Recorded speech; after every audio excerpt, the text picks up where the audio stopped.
മലയാള സിനിമയുടെ ചരിത്രം തിരുത്തിക്കുറിച്ച ചിത്രം എന്ന ചിത്രത്തിനു വേണ്ടി അതിഗംഭീരമായ ഒരു കാളപ്പോര് പ്രിയദർശൻ ചിത്രീകരിച്ചിരുന്നു. മോഹൻലാൽ കാളയുമായി നടത്തുന്ന കിടിലം പോരായിരുന്നു ചിത്രീകരിച്ചത്. അതിനുവേണ്ടി മദ്രാസിൽ നിന്നും ഫൈറ്റ് അറിയാവുന്ന കാളയെ ലോറിയിൽ കൊണ്ടുവരുമ്പോൾ മസനഗുഡിയുടെ വനാതിർത്തിയിൽ വെച്ച് അധികൃതർ തടഞ്ഞു. നാട്ടിലെ മൃഗം കാട്ടിലേക്ക് വരുമ്പോൾ അതിനെന്തെങ്കിലും അസുഖമുണ്ടോ എന്ന് പരിശോധിക്കാതെ കടത്തിവിടാൻ കഴിയില്ല എന്നതായിരുന്നു പ്രശ്നം. പിറ്റേന്ന് മൃഗഡോക്ടറെ കൊണ്ടുവന്ന് രക്തവും മൂത്രവും ചാണകവുമെല്ലാം പരിശോധിച്ച് സർട്ടിഫിക്കറ്റ് വാങ്ങിയ ശേഷമായിരുന്നു കടത്തിവിട്ടത്. കാളയെ കൊണ്ടുവന്ന അണ്ണാച്ചി മോഹൻലാലിന് നിർദ്ദേശങ്ങൾ കൊടുത്തു. പ്രിയൻ ആക്ഷൻ പറഞ്ഞു. ലാൽ കാളയുടെ കൊമ്പിൽ പിടിച്ചു വലിച്ചു. പക്ഷേ കാളയ്ക്ക് ഒരനക്കവുമില്ല. വീണ്ടും ഒരുപാട് തവണ നോക്കിയിട്ടും കാളയിൽ ഒരു ഭാവമാറ്റവുമില്ല.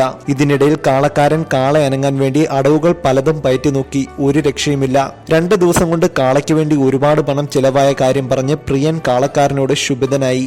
മോഹൻലാലിന്റെ മധ്യസ്ഥതയിൽ കാളക്കാരന് ഒരു ചാൻസ് കൂടി കൊടുത്തു പ്രിയദർശൻ. പ്രിയൻ സ്റ്റാർട്ട് പറഞ്ഞു. കാളക്കാരൻ ഒരു പേപ്പർ കത്തിച്ച് കാളയുടെ അടിവയറ്റിലേക്ക് നീട്ടി. പൊള്ളലേറ്റ കാള ചാടാൻ തുടങ്ങി. മോഹൻലാൽ ആവേശത്തോടെ കാളയുമായി പോര് നടത്തി. പ്രിയൻ ഗംഭീരമായി അത് പകർത്തുകയും ചെയ്തു. പക്ഷേ എഡിറ്റിംഗ് ടേബിളിൽ വന്നപ്പോൾ കാളപ്പോരടക്കമുള്ള സീൻ മൊത്തം സിനിമയ്ക്ക് ചേരാത്തത് കൊണ്ട് മുറിച്ചു മാറ്റുകയായിരുന്നു.